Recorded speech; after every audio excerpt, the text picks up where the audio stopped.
yaje acira nkahanuka mu kanwa araza femara kaba bitari carataba street hariso hari na dozi rutarutanwa mw'imihanda mpaya kanya nakubwira aho mike nari umupeti nita wapa nta na radio mfite ambiriti nta mayinite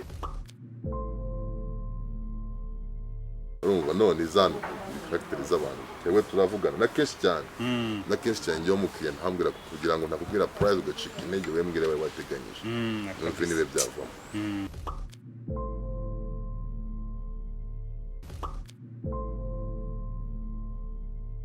rero nkuko bisanzwe ni umuhungu wanyu Sedu Maska. So today rero nkaba nanyarukiye mu bijyanye na music art n'ibindi bitandukanye ngira ngo kuri kamera za Bambaliorxa murimo murahabona umusore wanyu abamuzi baramuzi abatamuzi mugiye kumumenya ari bubibwireho byinshi cyane bitandukanye muraza kumenya stories ze muze kumenya ibyo akora muze kumenya n'uwo ari we muri rusange natangira muha ikaze kuri Bambaliorxa. Wakoze bita Red Ink ndi artiste ndashushanya abantu mu artiste umuhanzi rap artist. Okay, Red Ink amazina ya Red Ink ndashaka kuze kutubwira byaje gute bro kujya witwe Red Ink. Red Ink ubundi ni izina niyise Red Ink bisobanura ibintu byinshi ariko the main icyo bishaka kuvuga muri rusange Red Ink ni ikaramu ya mwarimu. Sasa bro jewe some stories nzi nkuzi nk'umwartiste wo mu hip hop ari n'ingoma zawe nyinshi nzi ari nacyo cyatumye tuva ngo tukugezeho dusanga noneho ibyo tuzi biranarenze ari n'ibindi uri buze ugenda wereka abakunzi ba Bambaliorxa n'abanyarwanda muri rusange ibikorwa byawe. So Red Ink ngira ngo hari ahantu bihuriye n'ubu bwa artiste nasanze ukora byaje gute nyine kujya witwe Red Ink. Red Ink bivuye kuri iyo nkubwiye nyine ko ari karamu ya mwarimu. Red Ink karamu y'umutuku yandika ibintu bikarishye gusa kabisa ibintu biri hardcore. Nanone ikaramu y'umutuku irakosora mwarimu nta munyeshuri wemewe gukoresha ikaramu y'umutuku kabisa. Ikaramu y'umutuku niba zeru niba za treje kabisa sabirizi nyine ni muza ni kiti wewe uri mwarimu muri noza no hanubwo kwa mwarimu. Nanone umuntu aramutse akwandikiye iheto y'umutuku kuri kan so lyrics za Red Ink bizumvise bitavuga ko nazo ari ibintu very shocking most of the time kabisa. Reka twihere kuri muzika yawe bihagaze gute muri iyi minsi? Muzika yanjye ndashimira Imana cyane I'm good. Album yarangiye irabitse nubwo ntarayibaha hari uburyo nshaka kuyibahamo profession ntabwo nshatse kwibaha ubu ari uploading ariko nshaka ntabwo yantwaye ingufu nyinshi cyane ntabwo napanze igihe kirekire so nshimira Imana nuko yarangiye yose maze kubahamo indirimbo 5 enye n'amashusho ibintu bigenza according to the plan. Iminsi itarenze 40 ushaka kubaha ishusho imwe mbaha album yose. Okay, so tudatinze wabwira wenda abakubonye bwa mbere ukuntu winjiye muri muzika ese muzika wayitangiye gute wayitangiriye he n'uburyo waje kwiyumvamo muzika ukavuga ati reka mboye mu hip hop kuri hardcore cyane. Okay, nje navutse nyine ntakunda imiziki kuko icyo gihe hip hop ntabwo ari popular cyane. Urugo mukuru wanjye mubaga imiziki y'ibikongomani ariko nkuba ntabwo bemera binkorera tu kabisa. Noneho nyuma za kuko nimukuru atahana amakasete n'amasidi aza gutana CD iriho indirimbo imwe ndayibuka y'umuraperi bita Method Man ariko ari mu ndirimbo ya Boys to Men ya R&B. Numva umutipe ukuntu aririmba numva n'ijwi ryiwe numva njyanira nkomye tu ntangiye kuyikurikirana nyuma aza kuza ba Tupac aza kuza ba Biggie numva no kuvuka ufite ijwi nk'iri ngiri mfite numva numvaga nta kintu nzakora ijwi ndavuga abantu bakikanga urumva nkora ncecetse most of the time kubera ibitekerezo ndavuga abantu bakarakara urumva so nari like confused aho noneho gukura ngira amahirwe yo kujya kwiga hano mbere nagiye kwiga muri Egypt muri Egypt muri Egypt niga mu mashuri y'abanyamerika muri Egypt muri Egypt mitangira mu Bubiligi ujya mu Bubiligi nawe naciye mu Bufaransa urumva no mu kujya mu Bubiligi nk'umwana mutonya nyine koko ndabashyira mu bigo bya mineri ngo nisanga mu kigo kirimo nationalite zose urumva abagana Nigeria Ethiopia Abasomali Abarusiya nyine nationalite zose aba mineri ubwo nyine mu kigo harimo abandi bapeti bo muri Angola ari na best friend wanjye for like igihe cyose nabaye hanze yari akinaga basket ariko nakunda hip hop byatari ibyo barazi no kuri boxing baraza beat go kabisa so duhita tuba close noneho tuza kuva kuri iyo centre twaroje imyaka 18 uwaremi afungura studio mu studio nyine n'umutipe wo Mugande witaga James umunsi umwe aza kuzaranga mangira yasi hanga timana afite umuzungu hanga ushaka umuraperi urumva ashaka studio ntinuza ati wenda kwemera umuzungu wakera tugenda umuzungu nawe tubere mwana mwiza umuzungu yakunze umuziki bya hatara bisapotinga ku buryo ashikwangira umugore we kubera pere urumva yubaka studio irakomera bya dance umuziki nuko nguko nagiye mujyamo ariko seriously speaking haba conference ariko numvaga ndawera umuntu akora mu bitaka akamenyekana ubu ni ibintu birebire cyane urumva nyuma nza guhura n'umupeti twari muri park ahantu i Burayi kuko niwamo yameza mutera ama freestyle bamutita naturutaga mu meti so duhagaze inyuma ahita ndembuza twongera fall from South Africa arambwira ati mana kunzi byawe n'ibirongo byawe ukuntu bitatu namba yawe cyangwa na phone ifite arambwira ati ejo saa sita uzagusanga basinanga nawe kandi abyubahiriza nyine saa sita ndaza tunarwana nawe arabyubahiriza mu yaje njyana studio n'intuza anyurusha album yiwe nahise nibaza ukuntu umuntu atazwi kabisa ni gute umuntu urenze gutya isi yose itamuzi twakuwe yari mukuru kuri njye arambwira ati no bisaba ibintu byinshi ntabwo ari impano gusa ibindi bintu discipline amahirwe nayo arakonta sometime n'icyo urumva twarekodinze abaye so excited arekodinze album yose mu byumweru bibiri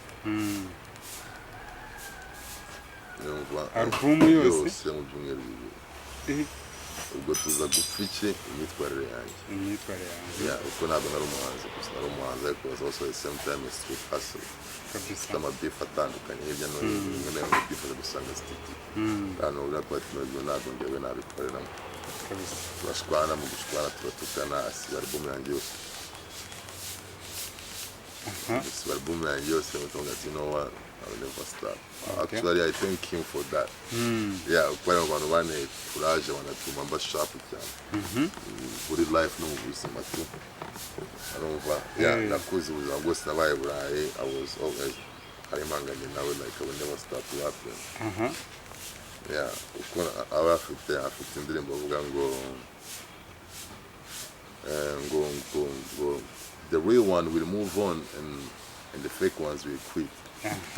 Okay. Ngira ngo birumvikana. So dukonko inaje mu muziki tu. No kukuri Burayi ntikina competition uri n'umwirabura aba DJ bahari abazungu abanyamakuru bahari abazungu abari imbogamizi zikomeye cyane kugira ngo natungura umutonga rero ngo babikora ariko tukabikora tukarekodinga tukagira no mu kurekodinga cyane ni kugenda unamenyera microphone kwandika inyandikire yawe no kugenda unakora niko experience z'ubuzima kwandika bikorohera ufite story igihumbi ushobora kwandika rero so nyuma yaho nza kuza mu Rwanda nyuma y'imyaka 20 mba video life yo hanze imyaka 20 hanze then nyuma ugaruka mu Rwanda ndetse ukuntu ikibuga kimeze nyine ntinuza ariko nanone ikintu cyose mbona yese mu Rwanda byoroshye uburinji urumva mu Rwanda byoroshye wapi ntabwo bashaka kurapa nyine wowe kuvuye hanze imiziki ndayizi nyine rwaserera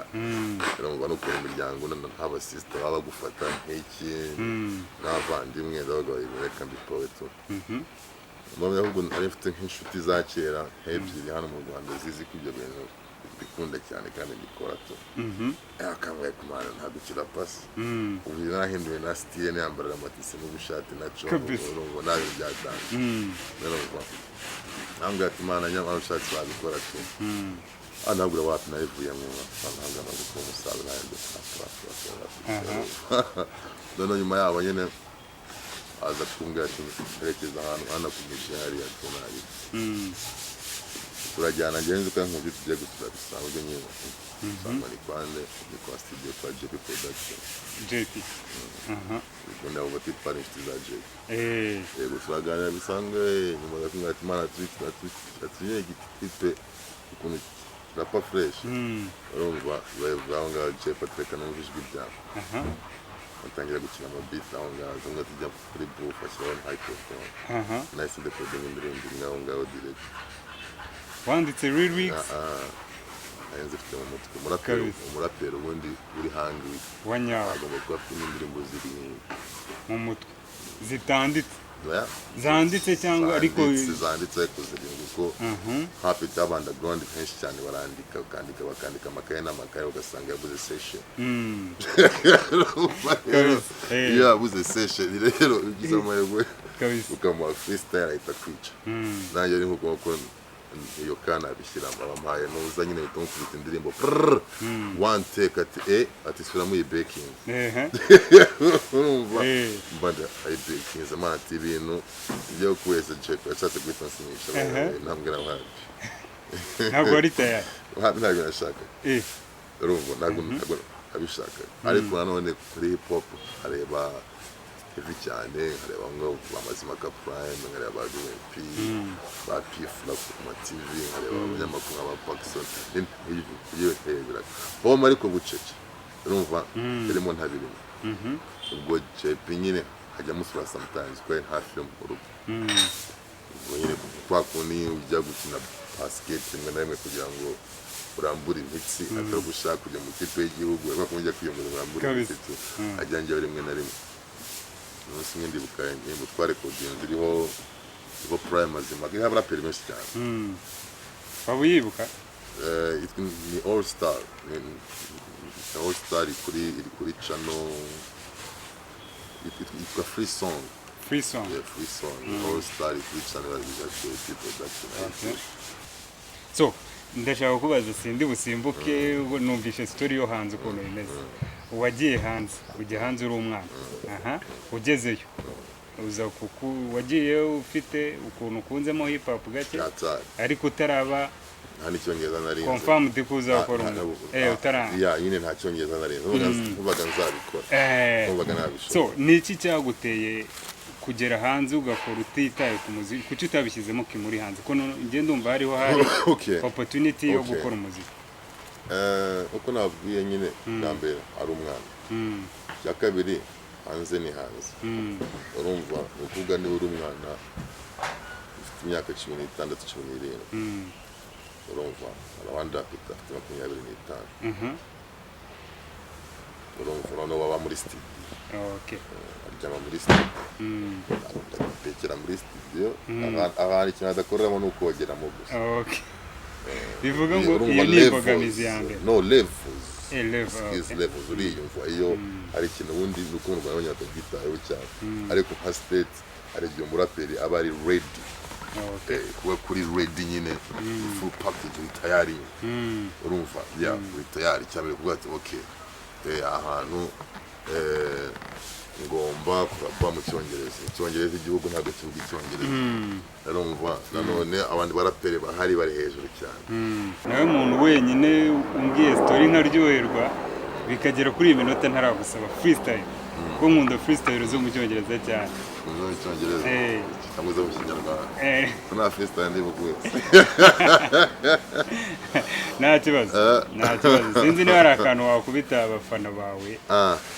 yaje acira nk'ahanuka mu kanwa araza fema arakaba bitarica arataba street hari so hari na dozi rutarutanwa nk'imihanda umpaye akanya nakubwira aho mike nari umupeti nita wapa nta na radiyo mfite nta mbiriti nta mayinite gutinda mushya mbuga atinyuka impyisi nakwebye classe mpura na teacher mfite icupa ryuzuye amafi ndi kumwe na Peter yibye kecha afite stress abumura amabyi ku mihanda niho nirirwa ngwa guys buy the fucking album man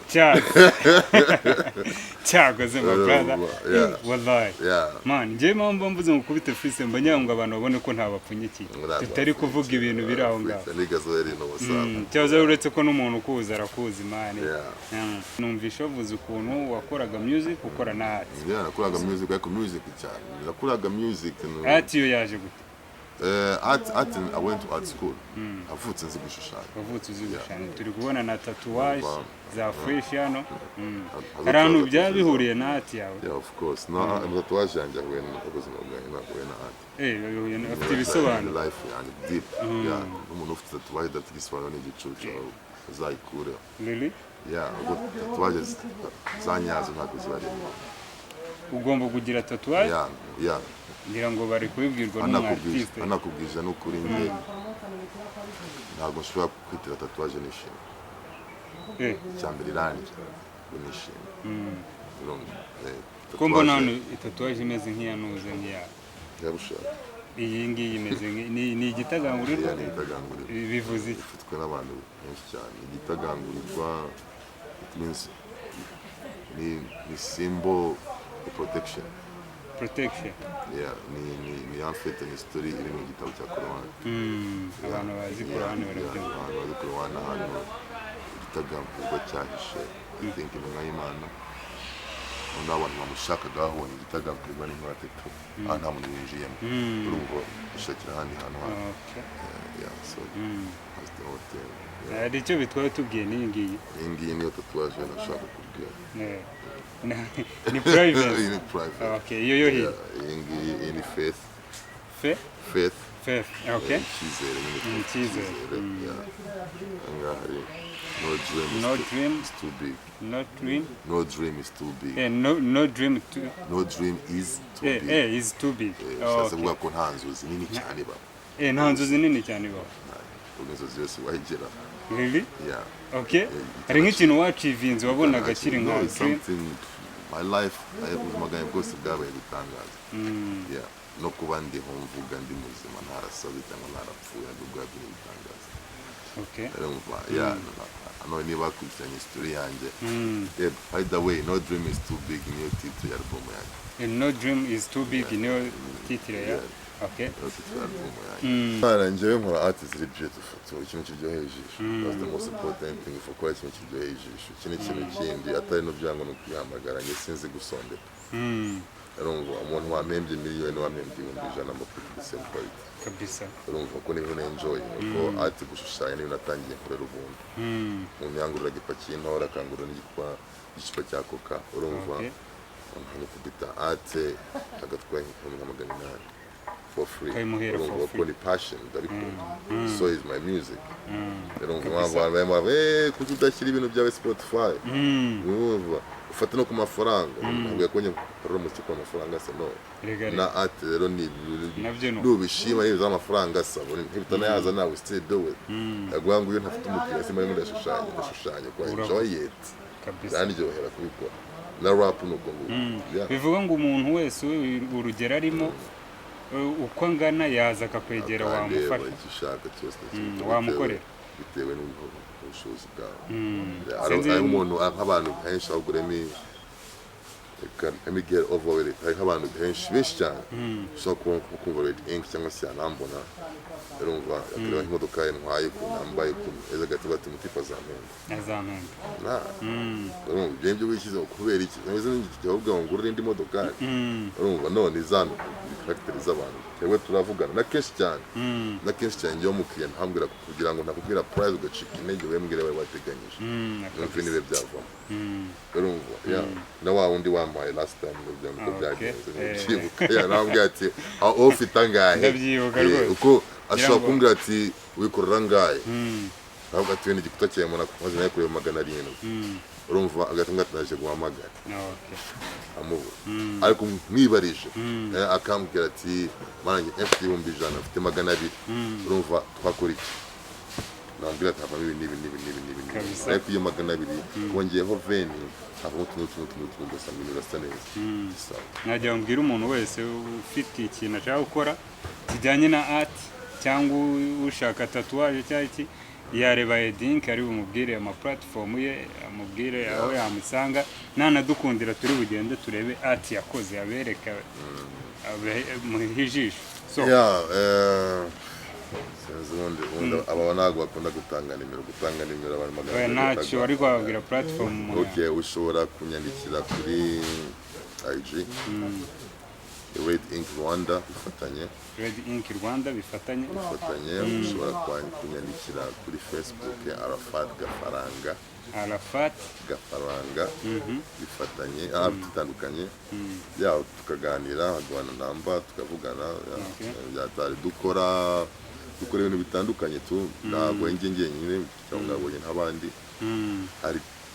kuri team ikora ibintu byose kabisa ikintu cyose bita art aba ari art ya tatuwaje aba ari art yo kubikuta yaba ari 3 dimension art yo kubikuta yaba ari tableau zo ku canvas na acrylic yaba ari realistic 3D yaba ari ama abstract yaba ari art mu mbaho ikintu cyose ufite imbaho ya mwana abonye ko hari buza twatangiye gukora y'umwamikazi igomba kugereza hariya ku rubaho okay turibuze kwanyarukira dufite aba carpentry bakora ibintu by'intebe as you can see this one nk'ibitanda dufite aba electricien dufite aba drivers dufite partie yigisha gukora amodokari dufite partie yigisha gutwara ama tractor imodoka z'imihanda urumva so ni big team ni team nini cyane ibintu bitandukanye ngira ngo umuntu wese cyifuza yaba afite abaganye bijyanye na art bijyanye n'ubumenyi bwo gutwara imodoka umuntu waba kwifuza gutwara amamashini akora imihanda umuntu waba akeneye wenda kwimenyereza ibintu by'amarangi urumva kuvanga amarangi mwanigisha umuntu gushushanya about painting of course ugasha umuntu gushushanya urumva ari amatekinike batakugisha kwenyera ntabwo bishoboka kabisa urumva hano hari all art yose you name it ngira ngo abantu barabyumva so njyewe nsindi bukuveho ndibuze ngaruke nkwibarize ku bintu bijyanye na music yawe bijyanye na album yitwa No Dreams is Too Big hariho izihe ndirimbo okay kuri album yanjye hariho indirimbo yitwa Ndikwirukanka featuring ni kumwe na OG Tuton, K-Shot, Trizy 96 na Logan Joe kabaho indirimbo yitwa Intare ni kumwe na Bulldog na Bushari akabaho indirimbo yitwa Bakwame ni kumwe na Airways akabaho indirimbo yitwa Cash Out kumwe na Kivumbi akabaho indirimbo yitwa Godspeed